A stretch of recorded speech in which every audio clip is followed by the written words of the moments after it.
Hello everyone, welcome back to my channel. So let's get ready with me. সকাল ব্রেকফাস্টে মা আমাকে fried Maggi করে দিয়েছে। সকাল সকাল আমি একটা চকোপাইও খেয়ে নিয়েছিলাম। আমার হাতে এইভাবে কেটে গেছে।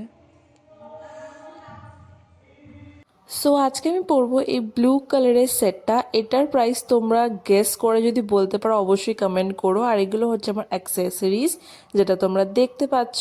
সো আজকে ফাইনালি আমি এই ড্রেসটা পরবো অ্যান্ড এটার লিঙ্ক চাইলে তোমরা অবশ্যই আমায় কমেন্ট করে জানিও। এটা হচ্ছে আমার ফাইনাল লুক। সো এখন আমি অলরেডি হাফ মেকআপ করেই নিয়েছি, তোমরা দেখতেই পাচ্ছ। ফার্স্ট আমি ইউজ করেছি আমি কোয়েঞ্চের টোনারটা, এটা হচ্ছে একটা ফেস মিস্ট। আর জাস্ট আমি এখন অ্যাপ্লাই করবো আমার গ্লস, দ্যাটস ইট। ইউজ করেছিলাম এই ফেসেস ক্যানাডার স্ট্রোক ক্রিমটা, যেটা আমাকে একদম গ্লসি ফিনিশ দিয়েছে। অ্যান্ড আমি সেরকম ভাবে আর মেকআপ কিছু করিনি। সো চুলটা আমার এরকমই থাকবে। অ্যান্ড আমি ইয়াররিংসটা পরেছি, একটু জুম করে দেখা এটাকে। আমার পায়েল কেমন লাগছে আমাকে অবশ্যই কমেন্ট করে জানিও। বাই।